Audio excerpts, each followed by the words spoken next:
In Beyond the Gates, a wide variety of heroes and factions took turns in the spotlight. To start things off, Ortis and Lyra took center stage as Waru and Fen dominated the meta.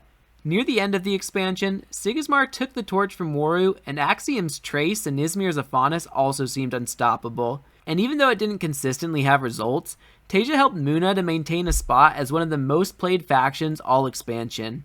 I think it's pretty safe to say that in the first set, Bravos was the worst performing faction. But no more. In Trial by Frost, all 3 of the Bravos heroes received amazing support. I quickly locked in red for my adventure pass, and now I'm committed to making decks that work for each of these heroes. I've already seen a ton of love for Itzadi, and Kojo's been putting up results in competitions. But today we'll be taking a look at Basira. With the current card pool, this hero often plays pretty similarly to Kojo, and most people have opted for the second one, but I think that Bladedancer pairs so well with Bravos' best permanents, and that getting to delay your boost with Basira until your last play can help you be more reactive, and also apply pressure whether you're first or second. So I think the hero is definitely still worth exploring. Leave a like and subscribe so you don't miss out on future brews, and now let's jump into the deck list. Here's my deck list. Let's break this down a little bit. I definitely don't think this is in its final form, but I've been getting some great results, so I feel like this is a fine time to start showcasing it. I really think the landmarks are the stars of the show. Bravos Bastion and Icebound Peak can do some insane things with this deck. With Bastion, you're just getting like constant extra advantage over your opponent each day, and then with the Peak, you can have powerful turns where you can 2-0 your opponent easily to close out a game. Other than that, some pretty key cards are the Mulans and the Bladedancers. Those work really well with both of our permanents, letting us play fleeting characters over and over, as well as just cards from our reserve again and again. I also think Tiny Jin is a pretty strong rare because you have a lot of good 2-cost cards that you can play with it day one to push both expeditions or just get like 2 plays.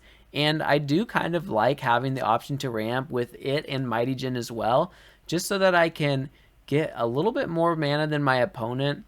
I think that if you're playing like fair with this deck, you can be a little weaker than your opponent, so you really need something like a permanent in play or that 1 extra mana or something to just kind of get that extra edge and just push you over the top. There are a lot of other just good generic cards in here. I feel like Haven Bouncer and Mana Eruption might even go to 3 once this deck reaches its final form, just so you have the most disruption. But for now, 2 of them have been good enough for me so that I can try some other stuff. Fire Rabbit's another great 1-drop for impressive day 1 plays to try and 2-0 your opponent, or just like a surprise early Icebound Peak pop. I think that's really good. Honestly, the Milk has actually just been okay for me. I feel like that it probably fits better into Kojo, where you can use it to buff your token as well. But here, you don't always have that many bodies, and it can go to the reserve at awkward times where it's hard to not overdraw the reserve. So while it has been fine in most of the games I draw it, it's not been like a star or anything. The Syringer is really good with it and just good in general, but since I am playing one unique that can trigger itself, I feel like that combo just comes up a little bit less. Chiron's just super solid. And I actually like red a decent amount as well and might even buff it up to 3. Just having an extra seasoned character can be good if you don't draw some of your other power plays, and it can help you curve out a little easier. Bravos Vanguard might go eventually just because the costing's a little awkward, but I have started to think I like characters a lot more than spells in this, so I have cut some things like Helping Hand, because you just really do need a lot of bodies to get fleeting for Icebound Peak or get the extra boost and advantage out of your Bravos Haven or Milk. I'm trying the one of Akla, and honestly, it's performed pretty well. At sometimes it's like completely useless, but the times it's good, it can be really good and just absolutely shut your opponent out of resources. If I didn't have a unique Mulan, I'd probably swap this out for the third Mulan, but I think depending on how the meta goes, maybe you could even play 2 Akla at some point. I think all of my uniques work fine here. The Mulan is really good since I am running multiple landmarks. It's really nice that it can trigger Basira, and it is just slightly better stats than the rare. The Saringer has also been really nice. I'm almost always using its effect to give itself fleeting, which means it's going to be a 4-3-5 minimum. And then afterwards, you can draw a card or get an extra mana, depending on like the stage of the game. Both options can be really good. Cap is probably the weakest here, but I just thought it was like such a strong card, and it kind of can just be an alternate win con on its own that I was running it since I didn't have like anything else instead. While it can be super good if you draw this on curve and then you can ramp 2 mana multiple days in a row and just like overrun your opponent, when you draw this in the late game, a 6 cost 5/3/5 is actually just garbage. And so it can be an absolute brick when you're banking on drawing a card that costs 3 or less. But for now, I'm happy to have it stick around. Feel free to give me some suggestions in the comments if you've played a lot of Basira and have any thoughts. But that's enough for the theory. Let's jump into some matches. Alright, let's jump into this first replay. I really wanted to show you this one because we're up against one of the top 2 decks in the format. I really feel like Afanas and Senka and Sigismar and Wingspan are kind of holding on to that number 1 and 2 spot, but I've definitely been able to hold my own against them with this deck. Here we have a decent amount of options, honestly, with this starting hand. I think that we'll probably need to keep at least one of the Hua Mulans, because if we put like 2 in the mana, it's unlikely we'll get another one, and then we might kind of be short on cards in the mid game. And I think that Bladedancer is also probably a must keep here so that we can play 2 characters and get a boost this first day to really put a lot of pressure and maybe even 2-0 our opponent. While the Haven Bouncer could be really good to disrupt our opponent later, since I might be having to play a Bladedancer for 3 from the reserve, that could be pretty hard to fit like both of them into my curve, and I feel like the red will just do a better job of letting me curve out. I also think I might play the red day 1 instead of the Mulan, so that I can have the option to boost it and then still get like the seasoned benefit out of it.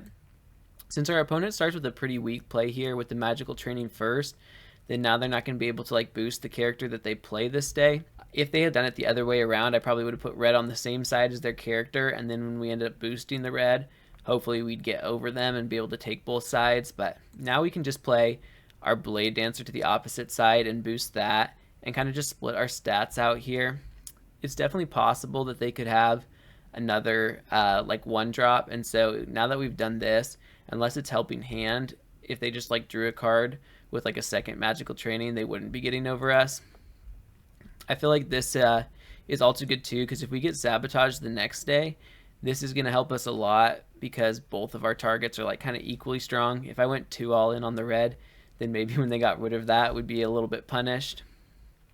I kind of like this ordering as well, because now I can just play the red the next day and then get it out of my reserve, get like both uses before dropping the Hua Mulan without like really overdrawing the reserve or anything.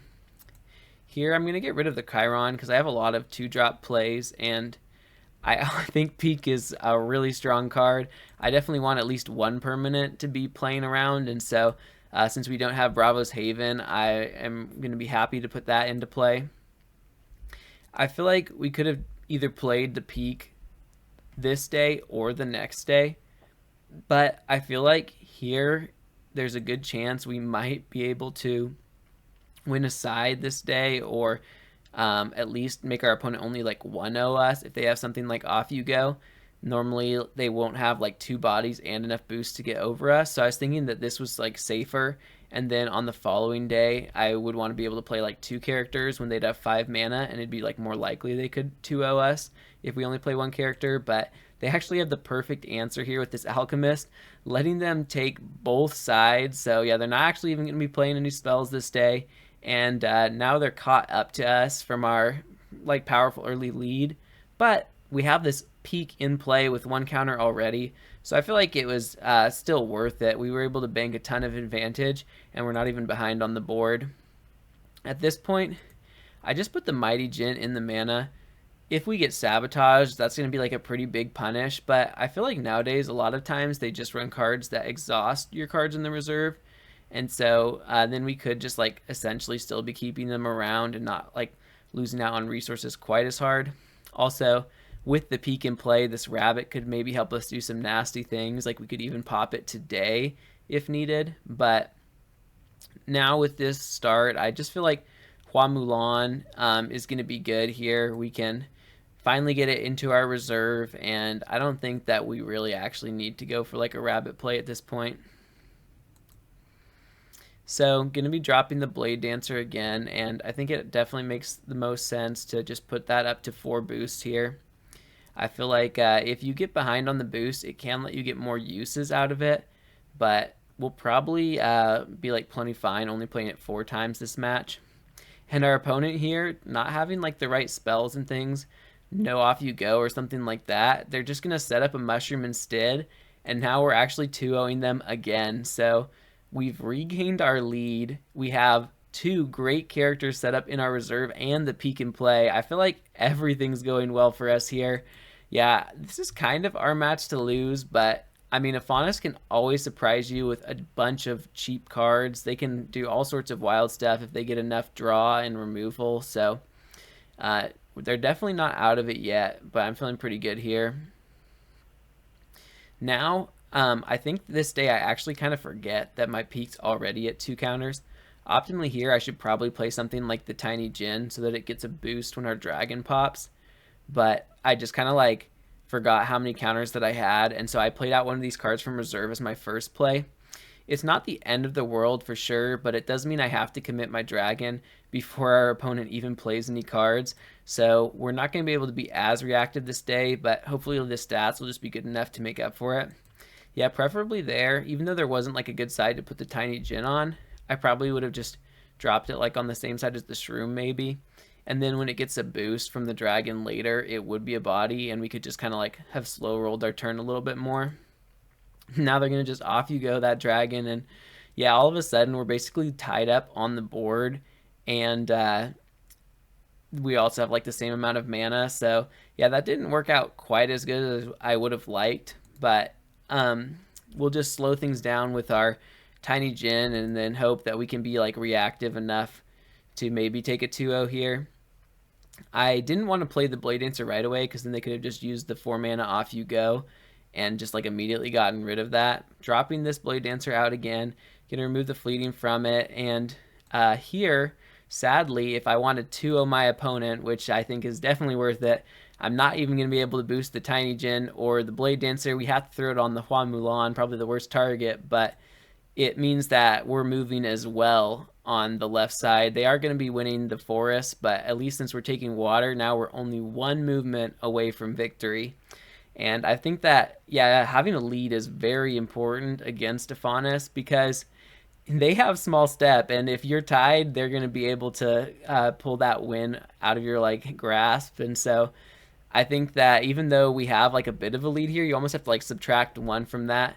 And so yeah, we're feeling pretty good though at this point. They're like 4 movements away from winning, and we just have to take one side. I'm pretty worried about a sabotage or something at this point, and so I decided to keep the Haven around. I think that even though we want to win this day, and it's probably going to put out less stats than if we just like dropped the Syringa or something, I feel like in case we lose both sides, it'll be setting us up better for the next day, both like with resources and like the potential stats we'll be able to drop out on the next day. Just a slow mushroom play from them. Now we can probably just push the other side, and that'll force them to have to play 2 characters if they want to be able to contest us, which will leave them less mana for spells. I even just played the Haven here first to kind of get like more time to be reactive. Now we see they play the Mage Dancer on the right, and since that's a stronger character, we can just avoid that by going to the left and kind of take away the benefit they get out of those extra boosts. I'm just going to lead out with the Mulan. I want to save my resources, and I'm worried that if I drop this Bladedancer, we might not actually even win this day. So maybe I'll try and save it for the next day, and instead we can just use our Vanguard. Our opponent's going to play a helping hand, and yeah, all of a sudden I kind of start doing the math, and I'm realizing that they have a lot of stats on the board, and we know that they have an off you go in hand as well, I believe, from their Flamel putting it back. And so at this point, I'm just going to try and block them. I noticed that right now they're not advancing on the left, and so if I can put 1 more boost on my Mulan, even if they remove the other character I play, I'm still going to be tied with them and not let them 2-0 me essentially today. So this works out pretty well. Since we are in forest, this Vanguard is going to be moving us forward if they don't remove it, kind of forcing them to have to use the off you go on the Vanguard, even though it has like less mountain and water stats and stats overall. Because of that spike, they have to take it out to stop us. And yeah, we are able to force that tie here on the left. So we're able to keep the lead and yeah, just really keep away from like that dangerous small step range. And now we also once again still have this Mulan and Bladedancer in the reserve. So yeah, our resource game looks great. Having this 1-drop in hand is also super nice because it means we might even be able to play like 4 cards this next day. And that dream's kind of killed when we draw these 2 Mighty Djinns. Yeah, now that we drew that, it means we're only going to be playing 3 cards this day, which is a little disappointing, but Mighty Djinn can be hard for them to remove since it costs 4, and our other characters, especially like the Bladedancer, have a lot of stats. I play it right away because if they sabotaged it or exhausted it, we were going to be in pretty big trouble just with like the cards that we had remaining. So maybe they have like a removal for it, but they have played a couple of those already. Got a 7/7/7 on the board. I'm not going to buff it with Basira right now because I want to save that for my Fire Rabbit to be more reactive, especially if they had like a Beauty Sleep or something. They're bringing out the Mage Dancer to contest us, and at this point, even though I'd love to play my Hua Mulan, it's just going to curve better if I play the Mighty Djinn, and luckily the region types work perfectly for it. So now we're just kind of praying and waiting to see what they do. They're going to discount this next spell. Off you go. Obviously, they're going to take out our 7/7/7 there, and yeah, all of a sudden things are looking pretty tight. Because they have so much mana left, they're going to be able to off you go something again. So I just go all in on this Djinn, and I want to put like all the boosts on my 4 cost character. And yeah, we're just kind of wondering what that last card is in their hand. If it's something weak enough, maybe we could get lucky since our Mighty Djinn is significantly stronger than the Mage Dancer for now. But it's another Flamel, letting them take that off you go back into their hand. And luckily for us, they are going to be forced to play it since our stats are high enough. So that's going to mess up their resources a little bit going into the final day. But yeah, wow. Look at that. They're going to be 2-0ing us. Thankfully, they don't really have that many cards. They're going to get 1 draw from this Mage Dancer and then the 2 the next day. So the odds they get a small step are low. Yeah, from a 3 expedition lead to suddenly being tied up. Wow, this really came down to the wire. At this point, I'm hoping for some pretty good draws. There's no way I'm discarding this Mighty Djinn to the mana because I just need things to play, honestly, going into this next day. And what do you know? Off the top of the deck here, I get a very good card. This one of rare can honestly shine a lot here with our opponent having 2 cards in reserve and a pretty small hand. Especially if they mana here, we might be able to cut them off from most of their resources. I'm going to have to play this pretty smart because that is an expensive card, so I won't be able to put as much stuff on the board this day. But now with this Tooth Fairy coming down, that's not a lot of stats, and I'm just trying to think what's the best plan. If we take out the 2 cards in the reserve, they have just their hand to work with, but I also don't really want this going to a tiebreaker. I kind of just like want to win the game now. And I think about it for a minute, and I start to feel like it might be kind of unlikely that our opponent actually uses either of these cards in reserve right away. I feel like they'd want to save Off You Go for the end of their turn to take out the biggest threat. And if they also just like play another strong spell from their hand right now, we could still use our exhausting ability to get rid of that and prevent them from playing it a second time. So I think that even playing the Hua Mulan here might be the best play.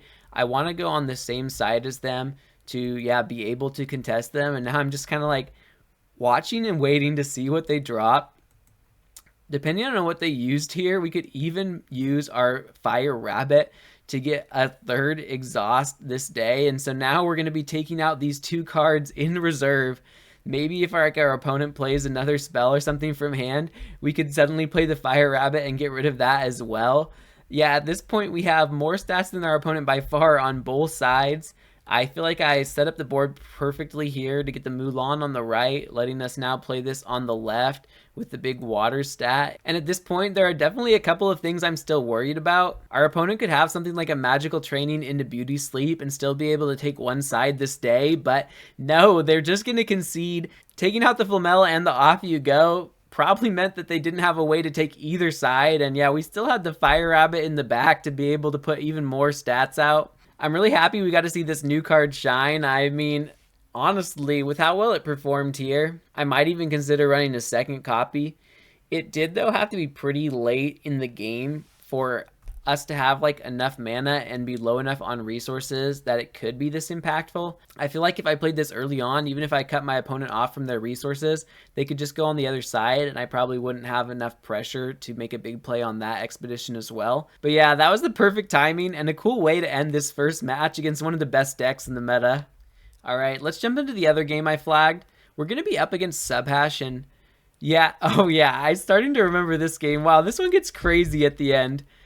This was back when I was running Energy Bar, but you'll see here, this hand is super awkward, and yeah, that's probably one of the reasons I ended up cutting it from my list. I do end up keeping one of them here, and yeah, I just keep the Chiron as another solid card and the Acklet too. I feel like this could be pretty good against Subhash because they're going to be putting extra cards in their reserve, and they're often low on resources. But it does mean we're going to be making a pretty weak play this first day. Our opponent's going to lead off with their hero effect, putting Copelia in the reserve and summoning a Brass Bug.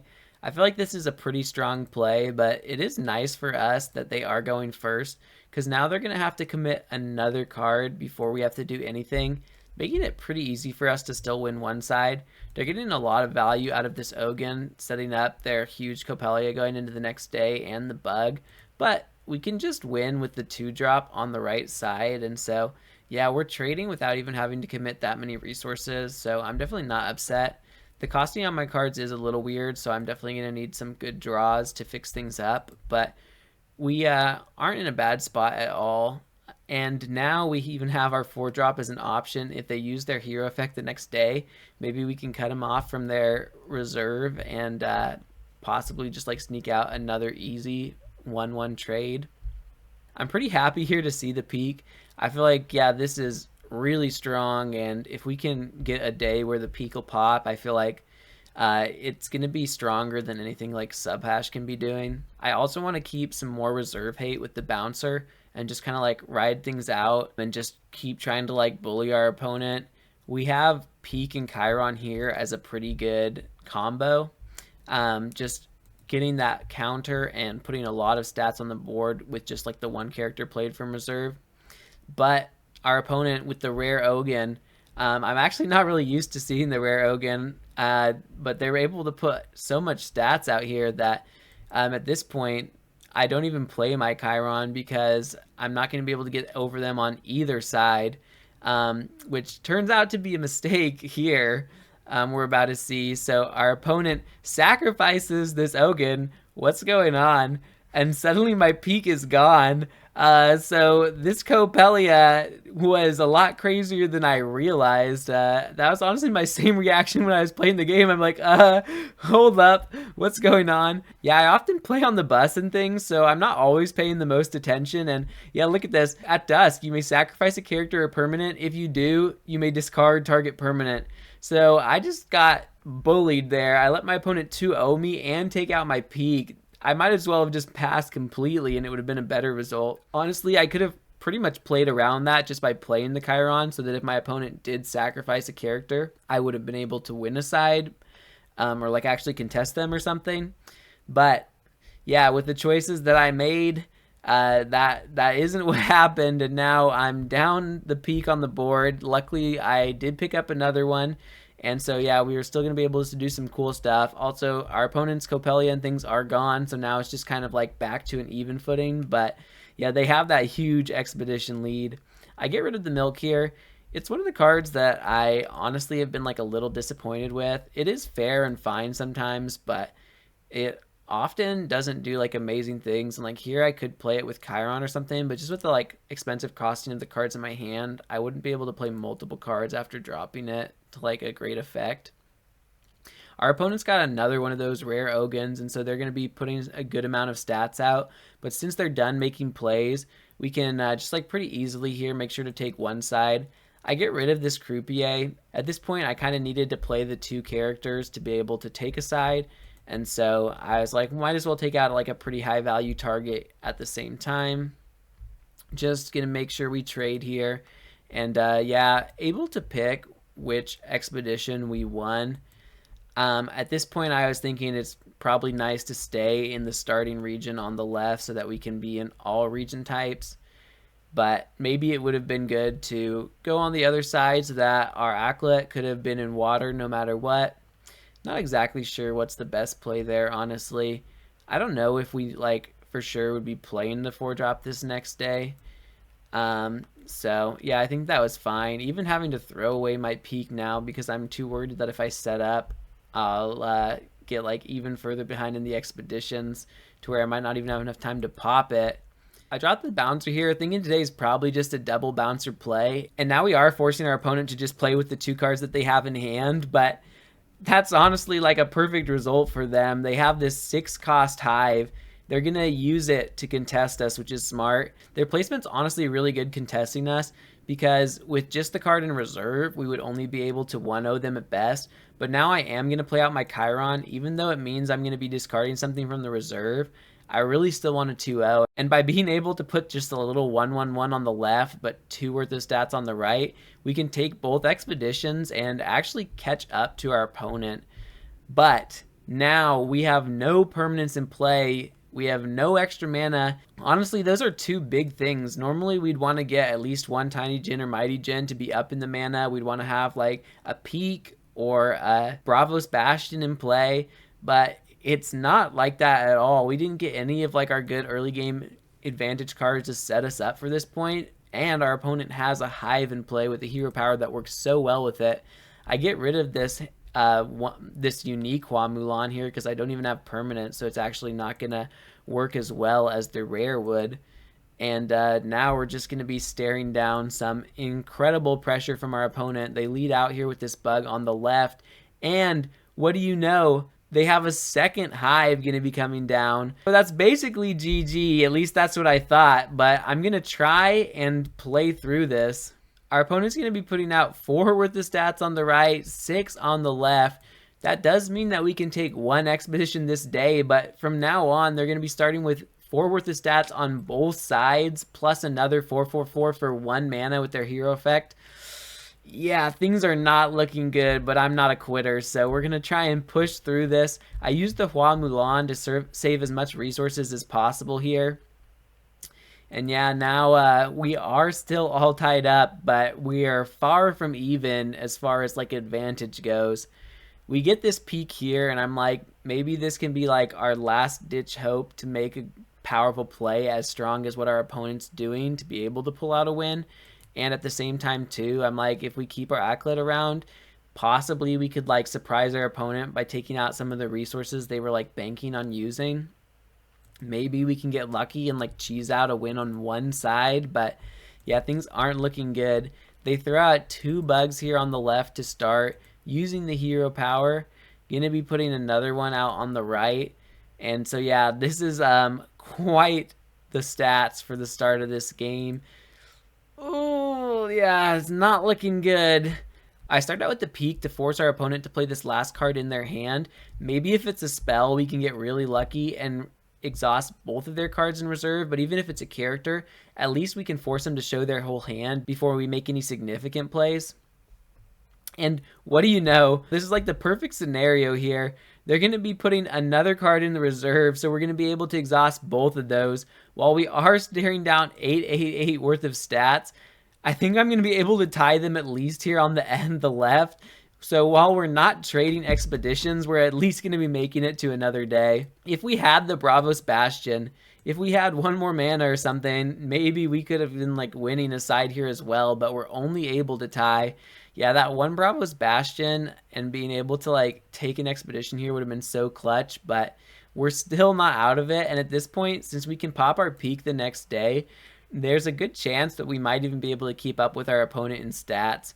We are going second, so they're going to be able to use one of those cards in reserve before we have a chance to exhaust it. But we can still mess up with their resources a little bit and maybe like pray for a miracle here. Sadly too, it's like if we had 1 more mana, we would be able to play this Fire Rabbit and the other cards, but we're not going to be able to play all of the cards in hand because we just have 8 mana. Our opponent's starting out here with 2 bugs on the right, and they're going to be putting 1 on the left. Having the machine in the ice here, not that great for them because it's hurting their resources a little bit as well. So yeah, I'm definitely excited to see that. I'm not surprised, though, at all that they're going to be using this powerful spell to get another 4/4 bug for just 2 mana. Suddenly we're staring down 8/8/8 on both sides again. Yeah, things do not look good. I feel like here, if they use the hook, it's not really actually going to change the board state at all. So I'm not really feeling like I need to get rid of that resource from them. Instead, I just lead out with the red and try and commit as little resources as possible. They are just going to jam the hooked, but instead of moving my card, they're going to move their own to be able to put the most stats here on the left. But I'm actually pretty happy about this because that's the side where they're just in water. So now I'm going to be able to play out this 3/4/4 and get one more counter on my peak. Yeah, I'm starting to do the math, and I'm like, if they don't have a good play here from their hand, maybe we can get over them. It's pretty weak with an Amelia Earhart, a 3-cost 2/2/2 from hand, lets me drop my Chiron, and now I'm counting the boosts. I have 1 boost from Basira, 1 boost from Chiron, and 1 boost on everything from my dragon. I am so close to 2-0ing my opponent here and winning. I'm going to be able to beat them and only win one side. You see here like the UI blowing up because I've done so many boosts that it's just like, do you want a Basira? Do you want a Basira? I'm going to put that on the right, letting us take that side. But we are just tied on the left. If we had gotten 1 Tiny Djinn, 1 Mighty Djinn earlier, we could have played this Fire Rabbit right now and we would have been able to win both sides. If we had the Haven in play, we could have won a side, I'm sure, as well, because we would have had more stats on the board. But yeah, with the hand we were dealt, staring down 2 highs, we're just only able to tie one side and barely eke out a win on the other. I feel like, though, that's just really showing the power of this deck because even without maybe the best setup, we're staring down 2 hives and we've been able to like keep our opponent 2-0ing us and winning this game for several days in a row now. And yeah, at this point, our hand, it's a bunch of 1-drops. We're not really going to be able to do anything this day. Our luck's run out, but even though this is going to turn into a loss here, I feel like that was just such a crazy game, and I was just amazed by how long I was going to last. I think that there's a ton of potential for Basira. I feel like people, are mostly looking at Kojo and at Saudi right now, but I definitely think all of the Bravos heroes are viable. This deck's been a ton of fun to play. I hope that some of you can go and try it out yourselves. And yeah, keep messing with those ratios. I'm definitely not saying that I have like the perfect list or anything right now. I think it's only going to get better as I play more games and fine tune it. I'm definitely excited to just keep exploring Trial by Frost. There are still a ton of other heroes that I want to play and try out. And there's a ton I've already been testing as well. Let me know in the comments, what heroes do you want to see next? I've been playing at Saudi a lot as well as Ridden Orchid and Gulrong. So if you want to see any of those, definitely let me know. And some of the others I'm happy to start looking into, even though I don't like have deck lists ready to go on the spot. But yeah, let me know which deck list you want to see next. Do you think I just got lucky against the Afanas and Senka, or were you amazed how long I lasted against these 2 hives? Let me know in the comments. If you made it this far, make sure to like and subscribe, and as always, thanks for watching.